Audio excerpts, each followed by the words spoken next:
Shuklam Bharadaram Vishnum Shashivarnam Chaturbhujam Prasanna Dhyayet Sarva Vignopashantaye Gurur Brahma Gurur Vishnur Gurur Devo Maheshwarah Gurur Sakshat Parabrahma Tasmai Shri Gurave Namaha.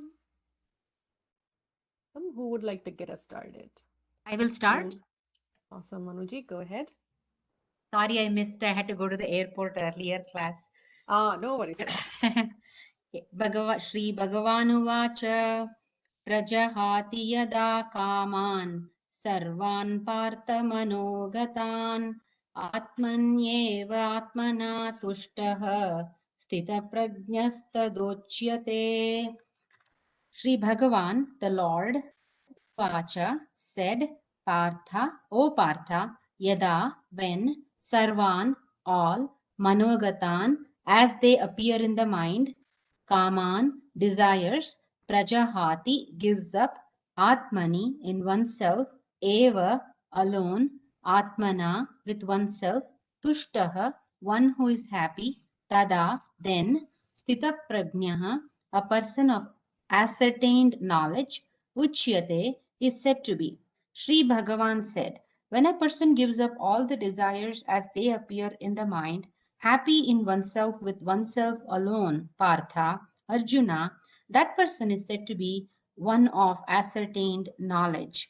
The characteristics stated here and in the subsequent verses of the chapter are with reference to a person who has already attained this knowledge. Both the definitions, Lakshana of a Sthita Prajna, wise person, and sadhana means for becoming wise are discussed. Although Arjuna only wanted to know who is a Sthita Prajna, the sadhana is also taught because throughout the Shastra, the characteristics of a wise person are also said to be the means for preparing one's mind for the knowledge of Atma. In his commentary, Shankara referred to a Sthita Prajna as the one who is accomplished, one who has made it, a Kritartha. The characteristics of one who has made it by gaining this knowledge become the sadhana, the means for gaining the knowledge. Thus, the wise person's spontaneous expressions in life, the attitude, and the disposition with which he or she interacts with others are the characteristics that establish the norms to be followed by the seekers of this wisdom. These characteristics are to be cultivated because they are the means by which the seeker becomes a wise person. Without these sadhanas, the person does not become wise. Thus, in the beginning, there is sadhana, and later, the sadhana becomes an expression. Sympathy, love, freedom, giving, and so on are the sadhanas in the beginning. They are means for self-purification and maturity, eventually becoming the natural expressions of the same person. It is not that the person tries to be sympathetic, loving and giving, one is naturally sympathetic, loving and giving. However, for the person who has not yet made it, makes an effort to give. This is necessary because along with the giving thought, there is also the opposite thought in the form of a reluctance to give. In the mind of the person, the question, why should I give, still arises. If the ego is there telling you not to give, then you are not a giving person. Thus, giving, love, sympathy, consideration, and so on are the spontaneous expressions of a wise person, which becomes the sadhanas for the person who wants to be wise, the mumukshu. The sadhana itself is to be accomplished by yatna, effort. If you succeed in acquiring these characteristics, then you become firmly established in knowledge. You gain jnana nishta. What was accomplished with effort becomes the natural expression of a wise person. That is the rule. Therefore, all universal values being natural to the Sthita Prajna are sadhanas for a mumukshu. They become natural to the Sthita Prajna because they are the one's natural expressions. But in the beginning, the person deliberately cultivated them. To become wise, you have to follow them. Then only you can gain jnana nishta. Thus, these values are both the qualifications and the qualities you need for knowledge to take place, and in time they become very natural to you. Does anyone want to take over? Hari Om. Sriji, we missed one page from last week, looks like. The spirit Did we not finish all? Did we not finish all the? I thought we finished the 54th shloka completely, Satiji. I know, I thought we stopped at the spirit of Arjuna's question, but it looks like it was not. I don't know. That's what in my book it shows. Oh, okay. So I thought we finished that one. Okay, we'll continue with this without pause, and then I'll cover up on what we missed. Okay, thank you. So we'll do these two paragraphs before we pause, and then we just probably take a quick look at how we arrived here. And then today I'm actually going to pull up Shankaracharya's bhashya for this, because it's very profound, and he uses strong words to explain the shloka in a very concise form. So we'll read that. Who would like to read these two paragraphs? I can do it, Shruti. I think I heard Anita ji. Go ahead. The qualities represented by universal values are not like a boat that you use to cross the river and then leave behind once you have reached the other side. Even though these qualities are the means for preparing your antahkarana for the knowledge, they become natural expressions because you continue to be a person with such a mind. You interact with the world as before, but now you interact spontaneously because these qualities have become natural to you. Thus, in the beginning, they are in the form of sadhanas, the means for accomplishing self-knowledge, whereas later they are like ornaments. I'm sorry. Yeah, I can't, that R and N look like M to me. Yeah, I know. Ornaments, very natural, spontaneous expressions of the person. Bhagavan Krishna included both the definition of a wise person and the means for becoming wise in his response to Arjuna's request for a description of a Sthita Prajna, because they are the one and the same thing. Shankara makes the same point in his commentary introducing this verse. Krishna also indicated that giving up all desires, sarvan kaman, does not mean that the Sthita Prajna has no desires, but that as they arise in his mind, manogatan, he gives them up, pragahati. That means the desires are not pursued. In this way, the wise person gives up all desires. Okay, we'll pause there and we will go back a little bit. So there is a whole sequence and how this is all arranged. So if you start thinking about chapter 2, first, it started with Arjuna being, in that emotional downturn that he has taken from being a warrior to somebody who wanted to run away from the war zone and wanted to take sannyasa. And then as Krishna prodded him to get up and fight, then he has taken Sharanagati. So there is samsara, and then there is Sharanagati, realizing that he doesn't have the solutions for all the problems he is currently facing. He has taken Sharanagati in and asked Krishna to be his guru. And from there, Krishna taught him, first started off with Jnana Yoga, then went into Karma Yoga. Now Arjuna is asking, what does this Jnani look like? So that was the 54th shloka. And instead of asking what does, when he asked what does this Jnani look like, he asked, what does he sit like? What does he talk like? And he's asking different questions about what does a Jnani appear like.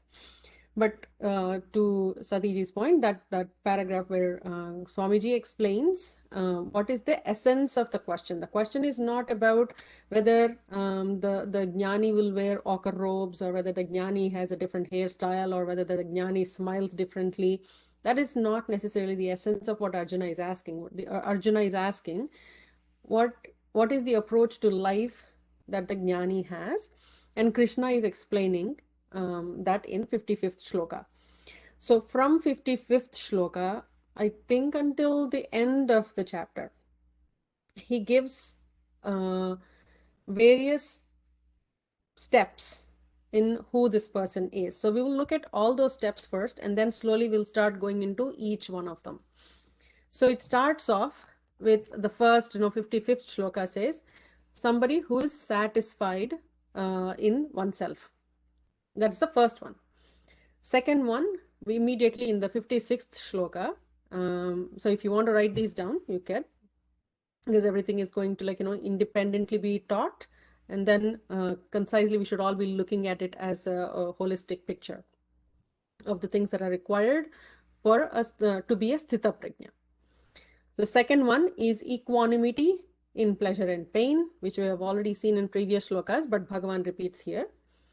And third one is absence of attachment, delight, or aversion, that raga, dveshas, and sangha, all of those are put together. He talks about it as a third step or third criteria.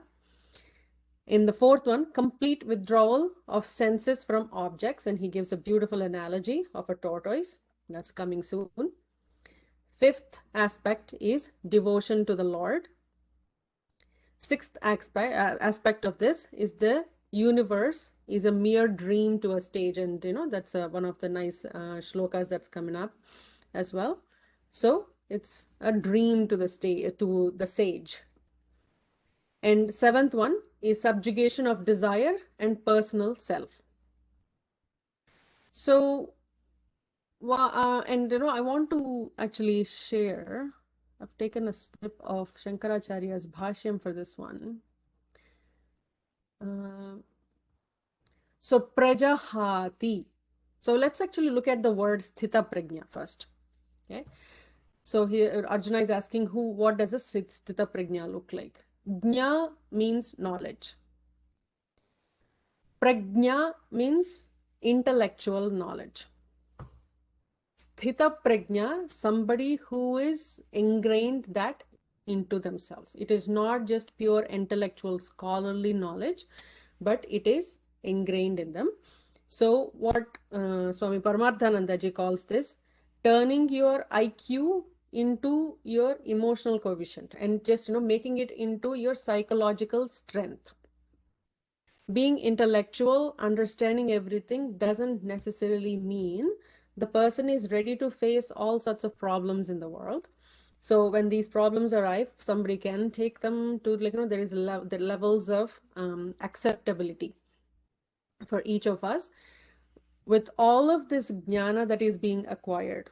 So again, we'll repeat one more time that jnana cannot be acquired initially.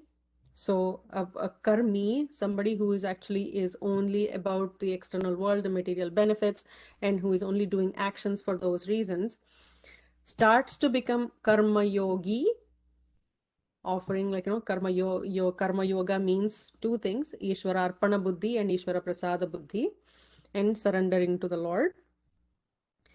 And that karma yoga prepares the mind for getting the jnana through antakarana shuddhi.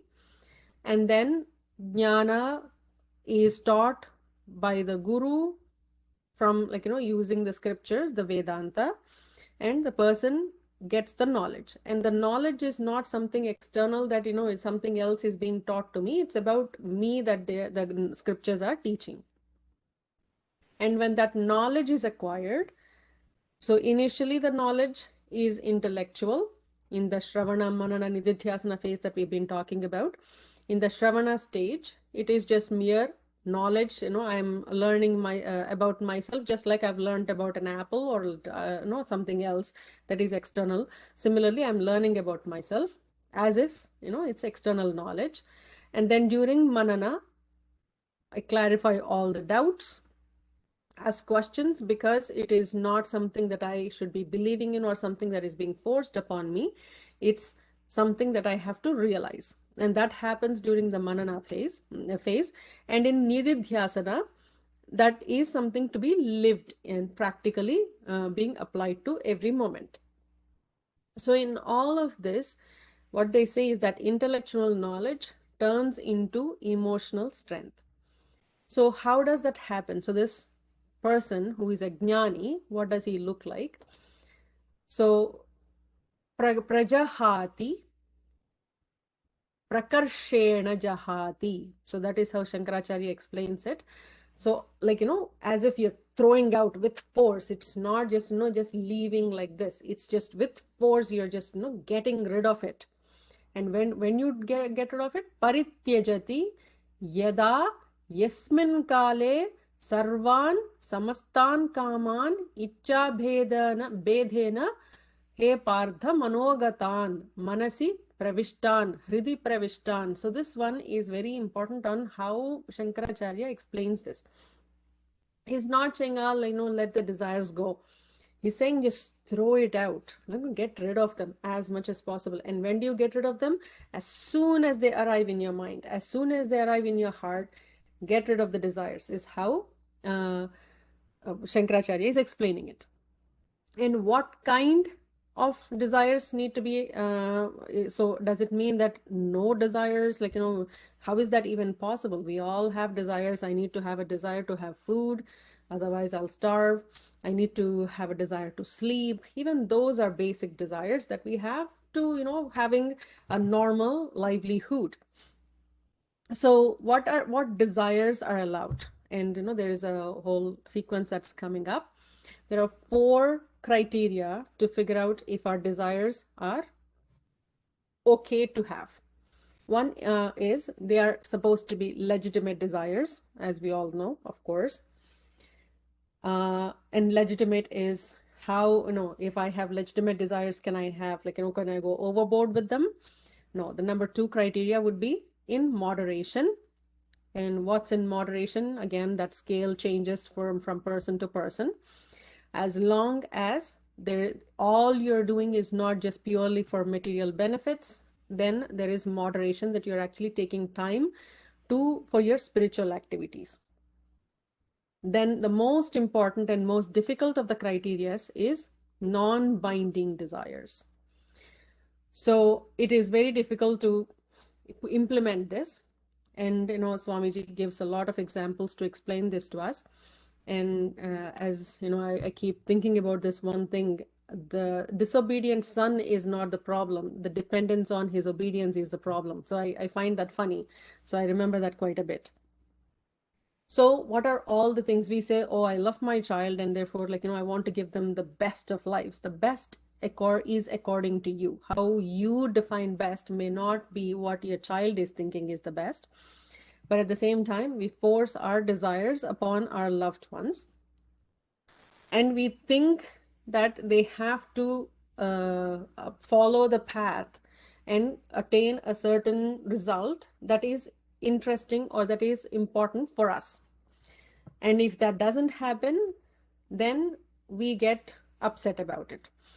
So what they say is non-binding desires, whether it is your own desire or desires for somebody else, that you're deciding for somebody else, may those be non-binding. You're not attached to either the action or the result. And the 4th, more important, is no matter how you're doing these, make sure that you have quality time spent on Shravanam, Mananam, and Nididhyasanam, and in time with Bhagavan. And actually they say, does that actually mean if I did pujas and I was continuously chanting, or if there was other things that I'm doing but I'm still thinking about Bhagavan, they say no matter what you do, what is the intention behind what you're doing is very important than what actually you're doing. So even if you're doing a puja, what is your intent on why you're doing that puja? Are you just, we've already seen those 4 categories of bhaktas, right?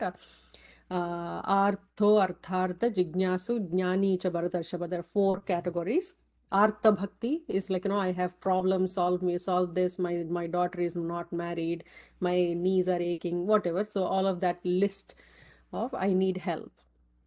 Artharthi, I need a new house, I need a new car, so I have all these material benefits that I require. So it's a shopping list bhakti. And then Jignasa, I'm just curious, I would like to know how the universe came into existence and no more than that. And then there is the Jnani Bhakti. So spending quality time and with, for Shravanam and Maranam and Nididhyasanam are very important. So desires, as soon as they arrive, they are not saying Jnani is somebody who is beyond desires. Jnani will have desires, but the Jnani will know that it is a desire, and the reason why desires are, so Shankaracharya is using such terms like, prakarshena jahati or parityajati. In yada yasmin kale, as soon as they appear, sarvan samastan kaman manogatan manasi pravishtan hridi pravishtan, as soon as they arrive, get rid of them. And why is that? Because desires is what causes likes and dislikes, and when we have likes and dislikes, then that actually leads to the raga, shoka, moha, all of those things. And so that needs to be gotten rid of. Any questions, thoughts before we proceed to the next more important things on how Swamiji is going to explain? Sriji, so the Sthita Prajna is in the 55th sloka, and what you explained, all this is for Sthita Prajna, right?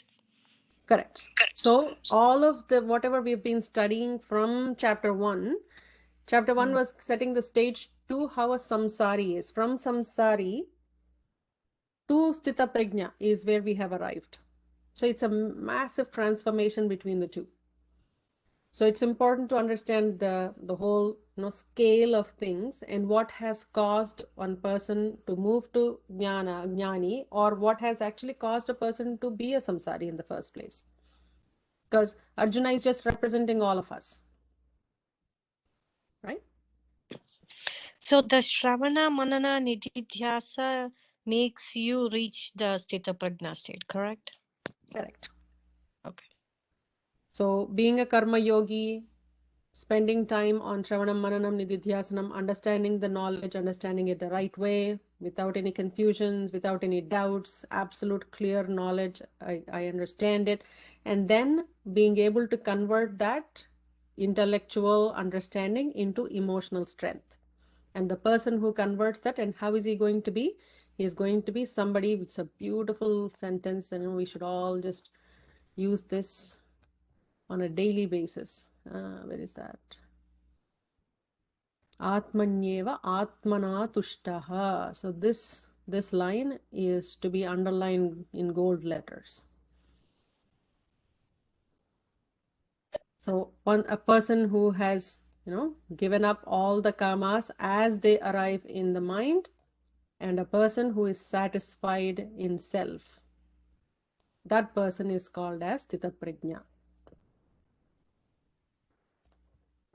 And how is somebody going to be satisfied in oneself is, now Bhagavan is going to, Swamiji is going to explain that, and Bhagavan actually spends a lot of time explaining that in the next few shlokas. Guruji, how does Raja Yoga help us to concentrate, wavering mind to focus on concentration? How does Raja Yoga help?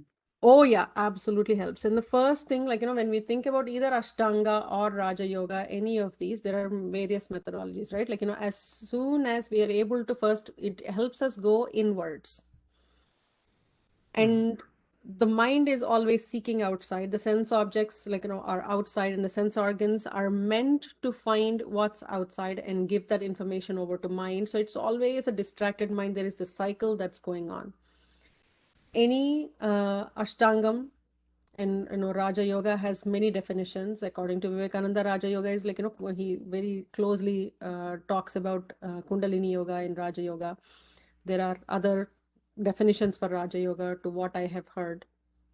So any of these are used or are sadhanas to control the mind or to regulate the mind. Let's not say control, so maybe it's a wrong word. To regulate the mind, to stop thinking outside. The shama and dhamma are the more bigger pieces, right? The two sadhanas. If we can get those two, everything else kind of starts falling in place. And it just brings our mind inwards. And as soon as we go inwards, then it is there is a whole macrocosm outside, and the microcosm is equally huge. So the enormity of this, and then through going through various koshas and being able to get to that Atman, the Anandamaya kosha, that's how yoga helps. Thank you. Shriji, you said the jnani would know the difference between the artharthi bhakti or jitnasu bhakti. If he gets those desires, then he will not be a jnani, would it? if he gets the desires, he is okay to be a jnani, but either as long as he is not taking those seriously, that's what, Shankaracharya is saying.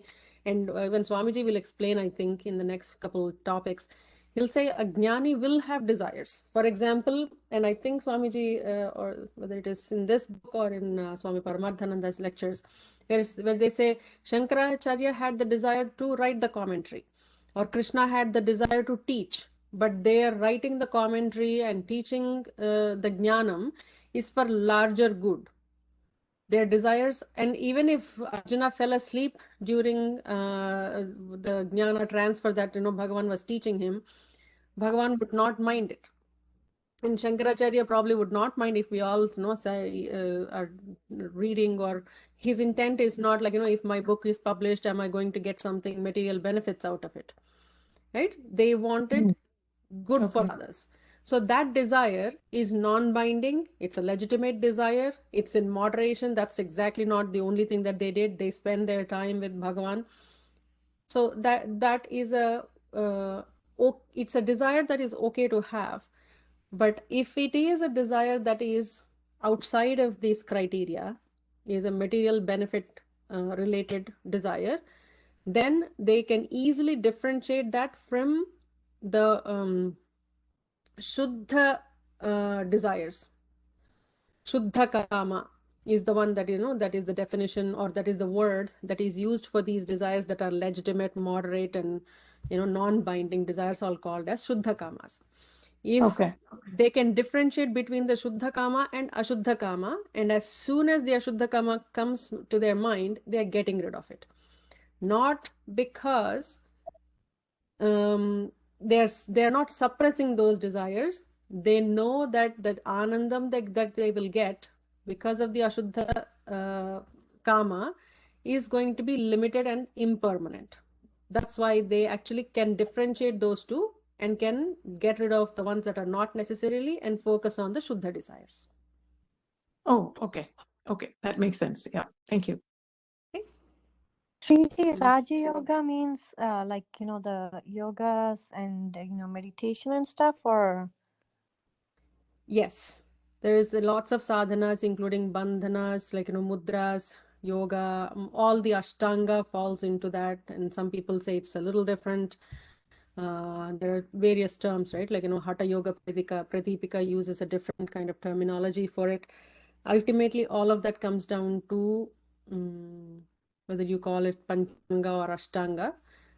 So pranayama, dhyana, pratyahara, controlling the mind, controlling the senses, and living a religious life, etc.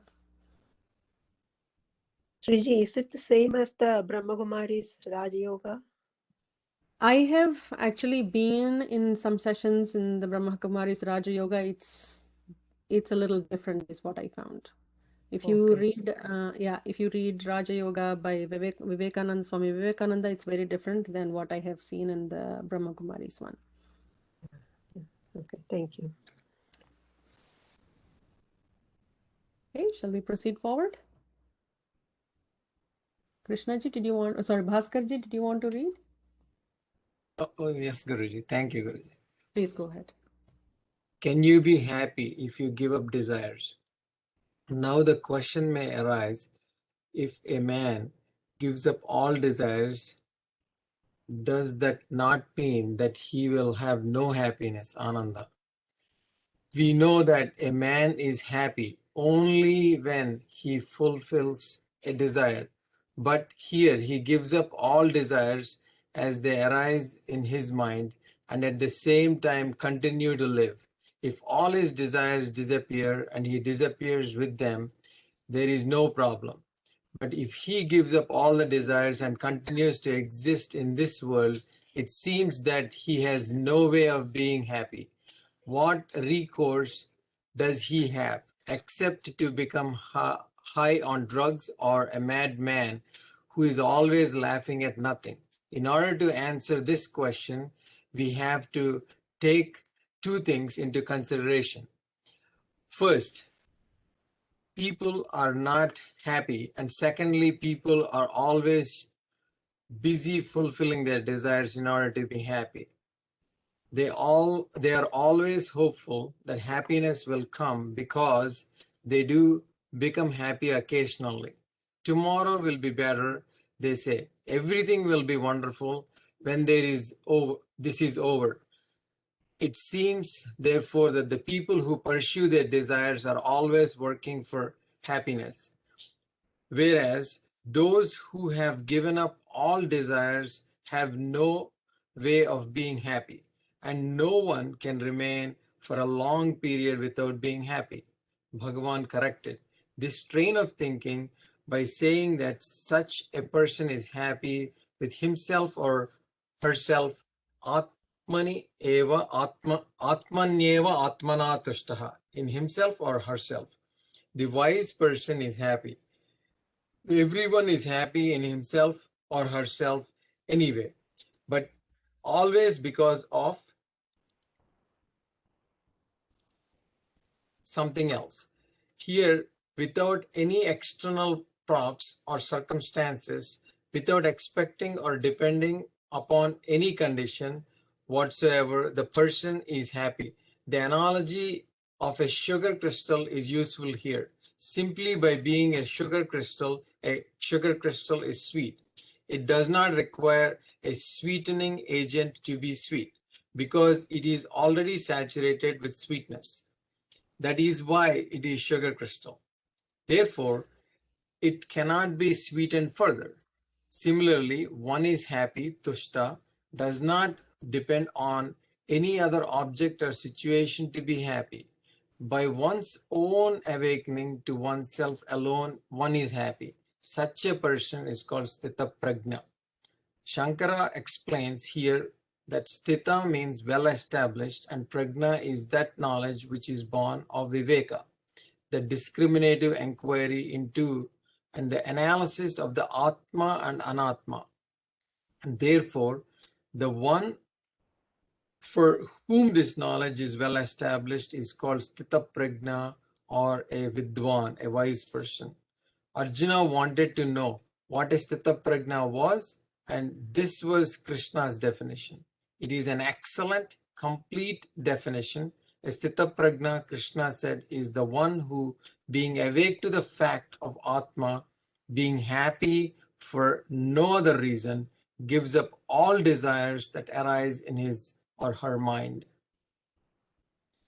The difference between binding and non-binding desires. Desires, kamas, are divided into two types, ragas and dveshas. Raga dveshas being nothing but desire. The common word for both of them is kama.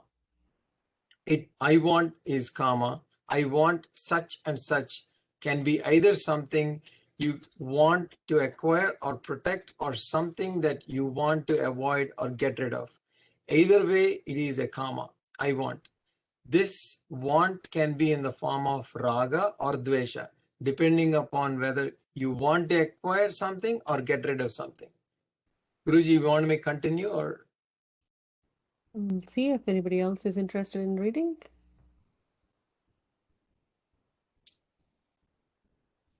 Can. Please go ahead, Bhavaniji. If in order to give up all desires, you have to be happy with yourself, and in order to be happy with yourself, you have to give up all desires. You are in an unenviable position. It is something like a mentally unbalanced man who is advised that unless he marries, he will not be cured. In other words, the diagnosis and the treatment are one. Because no father will give his daughter in marriage to a madman, he will not be able to marry, and unless he marries, he cannot be mentally well. We seem to have the same. 1 second. Yeah. We seem to have the same situation here. But do we? According to some modern translations, it may look that way, but not according to Shankara. Non-binding Excuse me. Bhavaniji, did we skip one paragraph? Raga dveshas are also two types. I don't Binding. know. Yeah, the one before the one we Yeah, started. I think this one, yeah. We'll go back here one more time, Bhavaniji, if you don't mind. Oh, okay, okay. Okay, sorry. Raga dveshas are also two types, binding and non-binding. Whenever the Shastra talks about kama in the form of raga or dvesha, it is referring only to those that are binding. When a person gives up all kamas as they arise in the mind, he or she does so for a reason. I thought we read this, but it's okay. Otherwise, giving them up is not possible. That a man who gives up all the desires in his mind and who is happy in himself is called a wise man, a sthita prajna. Seems to be, wise man, sthita prajna, seems to mean that the first condition is necessity for the second condition. Thus, in order to be happy with oneself, one has to give up all desires. How is that possible? Unless you are happy with yourself, how can you give up all desires? If in order to give up all desires, you have to be happy with yourself, and in order to be happy with yourself, you have to give up all desires, you are in an unenviable position. It is something like a mentally unbalanced man who is advised that unless he marries, he will not be cured. In other words, the diagnosis and treatment are one.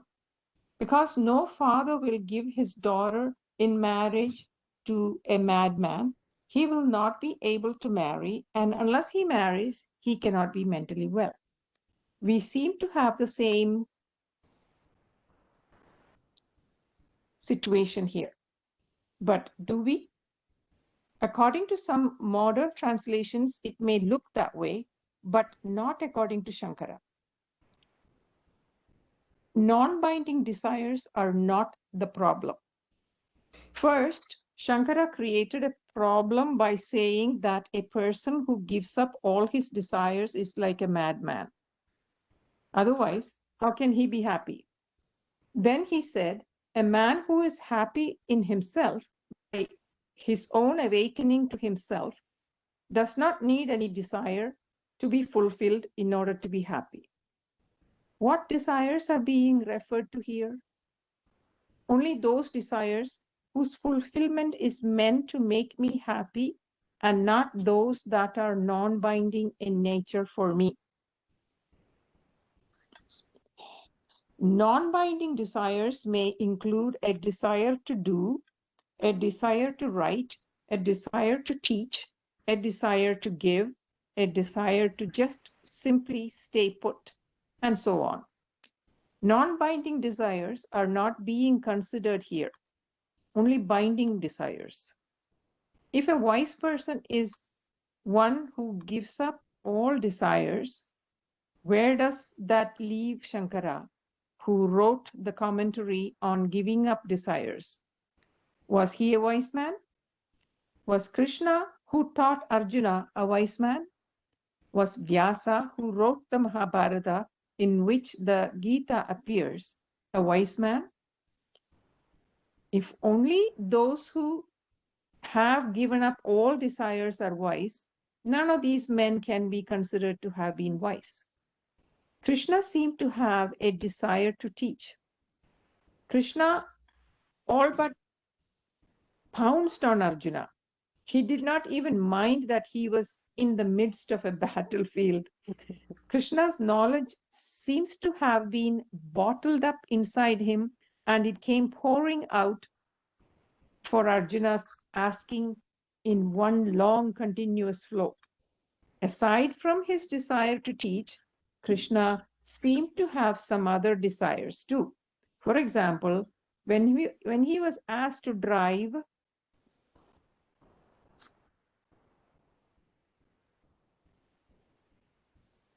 oh, I'm lost. We are here? Yeah, we are here.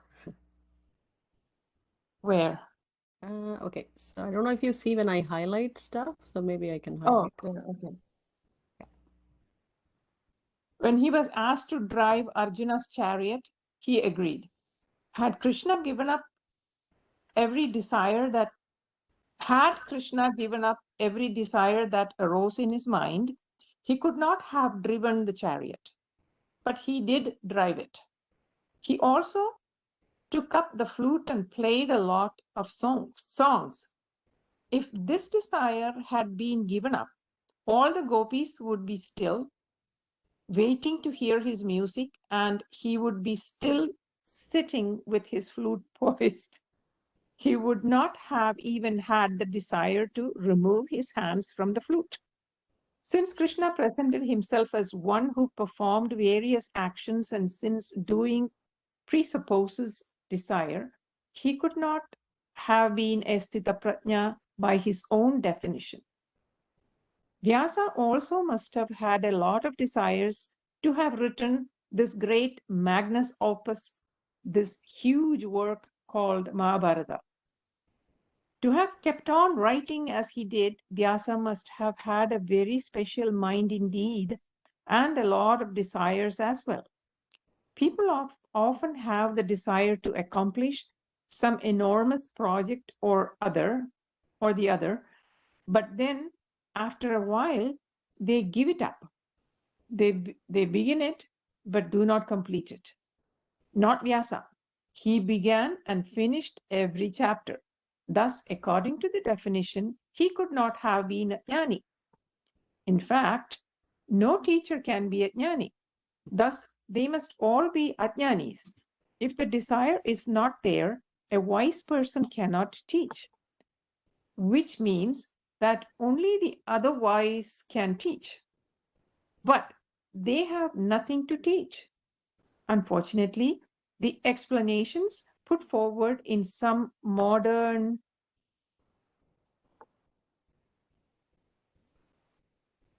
commentaries of the Gita, based on incorrect translations, have created a lot of problems in understanding what is meant by giving up all desires. If this were not the same case, there would be no misunderstanding, because what was said originally by Krishna is very clear. When you are everything, what is there to be done? As Krishna told Arjuna in the 3rd chapter, a wise person is not bound by his or her desires and is not subject to any kind of mandate. Desires are only binding if you take yourself to be a karta, a doer. Only then do you have things to do. Only then can there be dereliction of duty. If, on the other hand, you do not look upon yourself as a karta and are awake to the knowledge of yourself, there is no question of the self being the doer. Therefore, there is no doership and nothing to be done. Lord Krishna told Arjuna that because he had no desires, he had nothing to do, because Krishna is everything and everything is himself. What is there to be accomplished? Nevertheless, he was always active, meaning that all the activities he performed were non-binding. If activities are non-binding, the prompting factor of activity, karma, must also be non-binding. Here in the Gita, non-binding karma is not the topic, only binding karma is discussed. The placement of such words, there you go. The placement of such words when yada, then tada in this verse is also significant. The word then comes much later, and until it comes, the force of the word when continues. When a man gives up all desires as they arise and being happy with himself in himself, only then can he be called sthita prajna. The force of when is the same for both conditions, when he gives up all desires and when he is happy with when he is happy with himself, in himself, depending on nothing for his happiness. Therefore, one gives up all desires arising in one's mind that are binding in nature, the desires to be secure, to be happy, to be somebody, and so on. A person who is secure with himself or herself gives up such desires naturally. The word tushta in the verse does not merely mean happiness. It implies security also. The insecure cannot be tushta or happy. Therefore, one who is secure is also happy.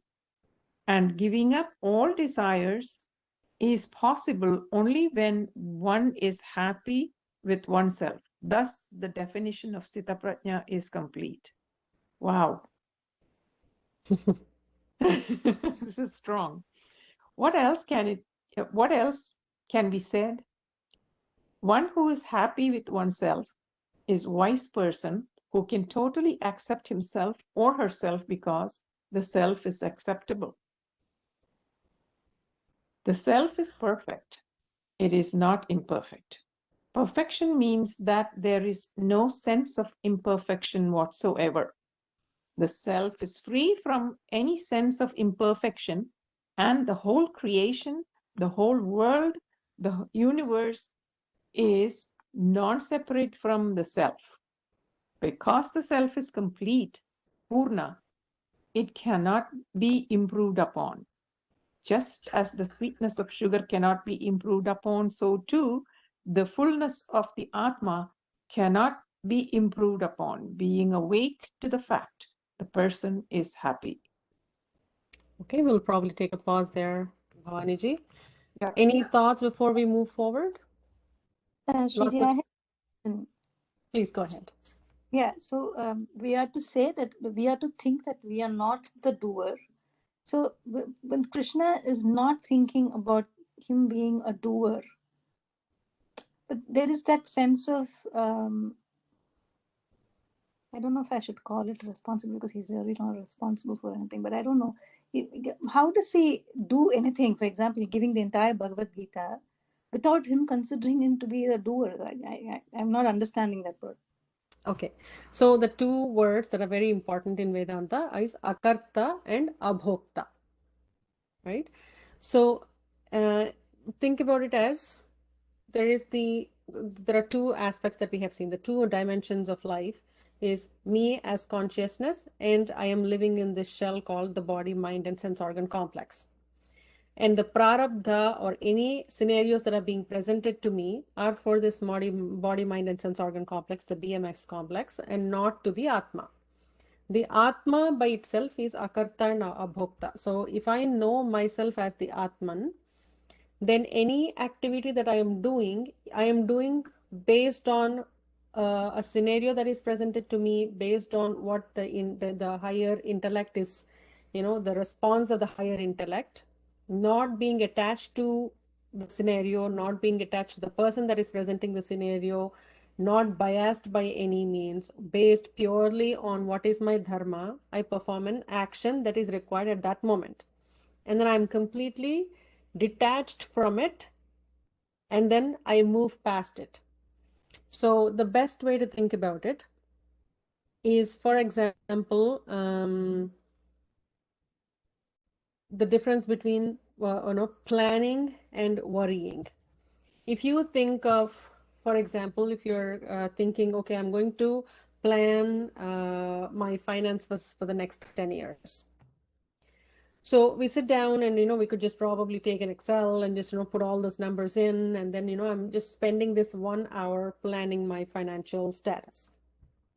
That is planning. Versus if I am in the middle of, doing cooking and I'm continuing to think about my finances, or if I'm in the middle of my work and this continuously nags me, then I am taking this beyond planning and it is starting to become a worry.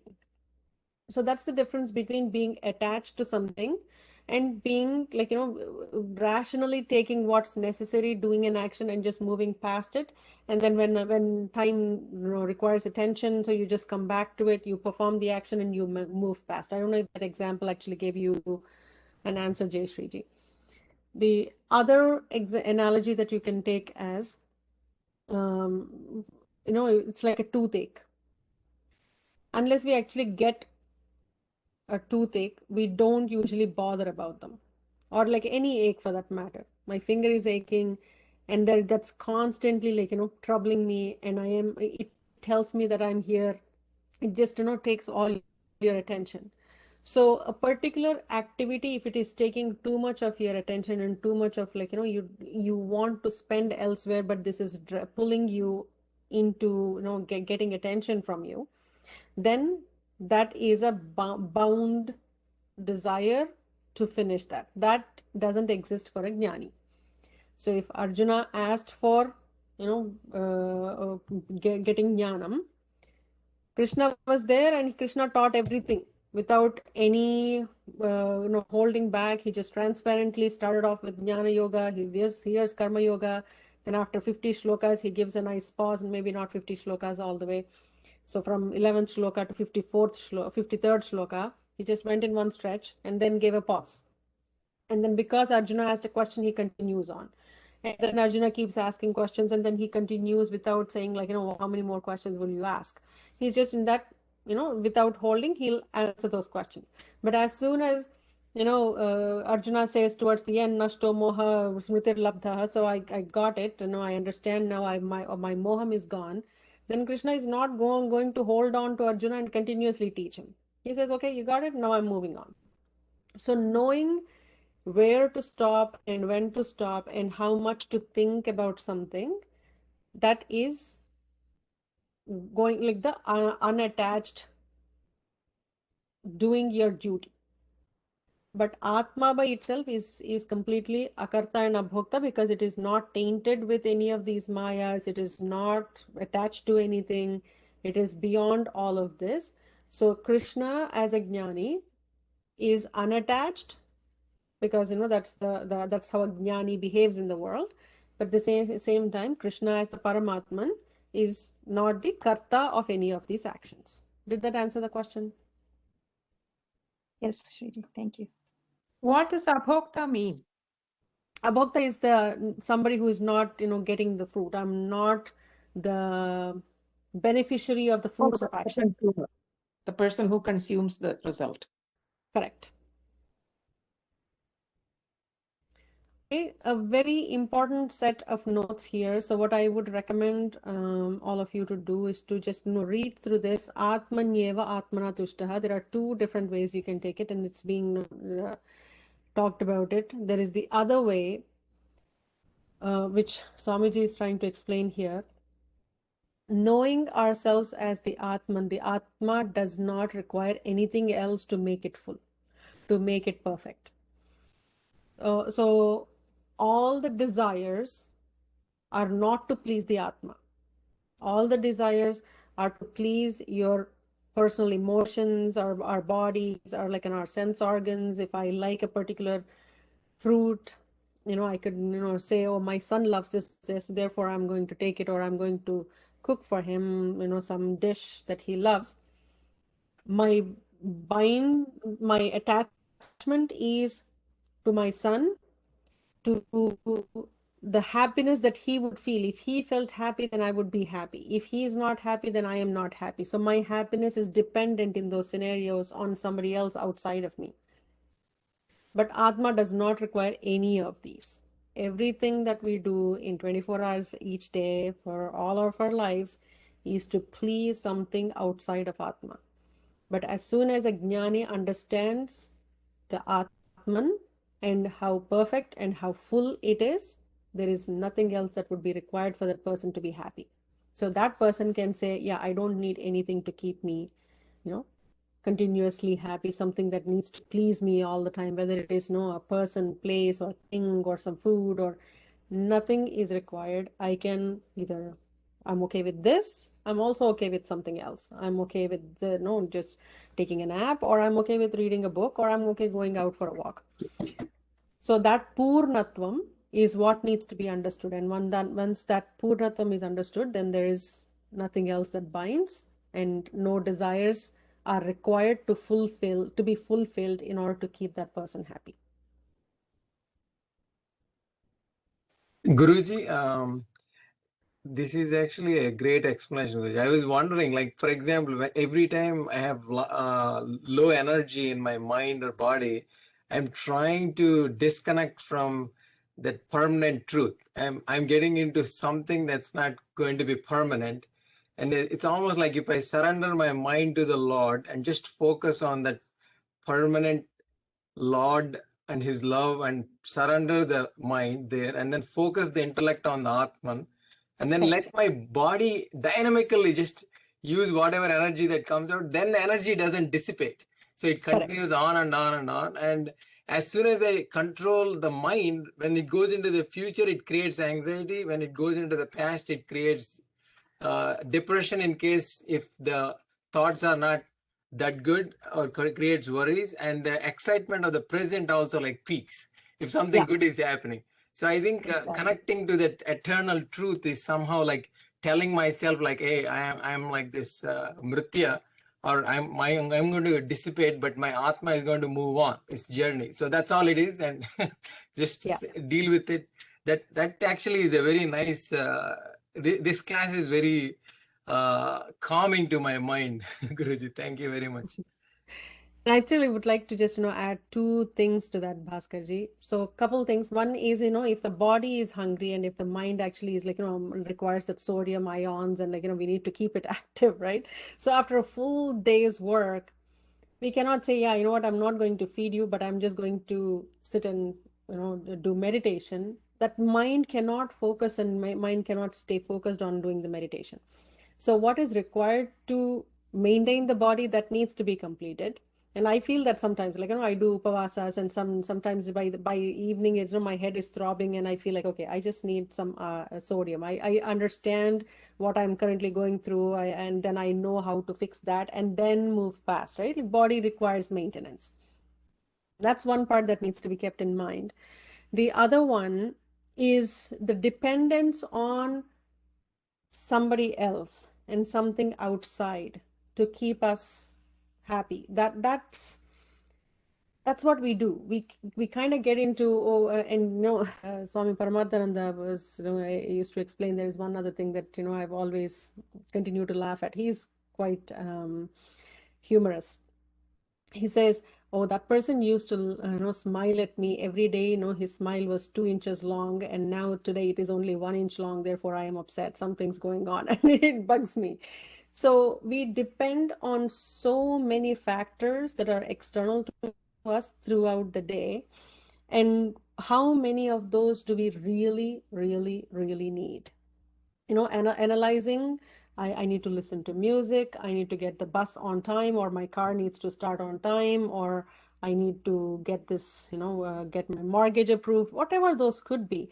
There are 100 factors in each day, and for some reason we think our happiness depends on those 100 factors. What we need to kind of understand is those 100 factors are my duty, and my happiness is independent of all of this. This is very difficult to implement in practice, but somehow we actually, not just as we force somebody else to actually say, like, oh, because I want my son to get, all these A grades, then I'm actually pushing him to get those grades, and if I get the grades, then I am happy.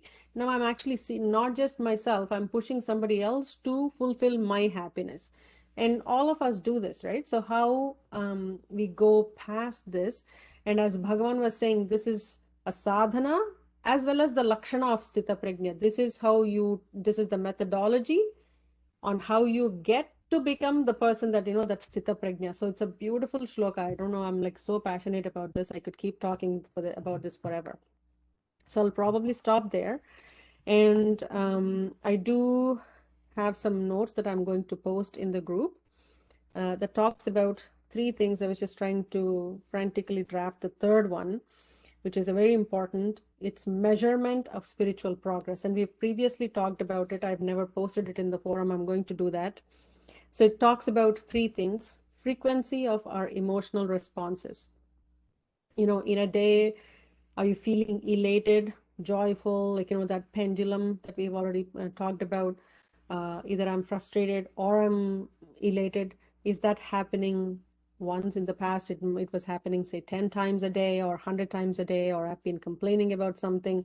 How often am I complaining about it? So keep a log of this. Like, you know, we've talked about having some practical steps in each class. So I'm actually trying to do that for most of the classes. So frequency of emotional responses, intensity of the response, and you know, it actually says mano vakaya karma. So that one actually applies even to the intensity. So did the response stay in your mind, in the manas, or did it come out through words, as you know, that mano vak kaya? Did it actually affect even your physical body, like how, you know, Arjuna was, you know, going through physical symptoms of, you know, his distress? You know, does it, you know, like, you know, gasping or, you know, tears and all of those? So is it going to that? Or worse, actually, is it affecting another person? So that intensity of the response is very important to keep note of. And how long did the emotional response last? So there is a beautiful shloka that explains 4 stages for no, kshanakopi is what we need to be. You know, it appears and then you're an anger or distress or feeling elated, or everything has to last for a few seconds, not more than that, and you can't, like, you know, hang on to things forever. So understanding how long is it lasting. So start keeping a track of it. You don't need to share with anybody, but just, you know, knowing your own progress as you're understanding the reality of who you are, and everything else is a scenario that's being presented to you. And any questions on that, or, you know, just shoot a note and I'll find the responses from, you know, Shankaracharya's bhasyam or from Swamiji's notes. Shriji, what you said reminded me of the questions we ask patients with angina. And so, you know, what was the frequency of the pain, intensity of the pain, and if all of them are plus, plus, plus, it becomes a heart attack. There you go. Thanks for that context, Anuji. Very nice. Any final thoughts? Anybody wants to share any notes? Shaji Mahoday. Okay, if not, we'll conclude with the Shanti Mantra. Om Purnamadah Purnamidam Purnat Purnamudachyate Purnasya Purnamadaya Purnamevavasishyate. Om Shanti Shanti Shanti. Harihi Om Sri Gurubhyo Namaha. Harihi Om.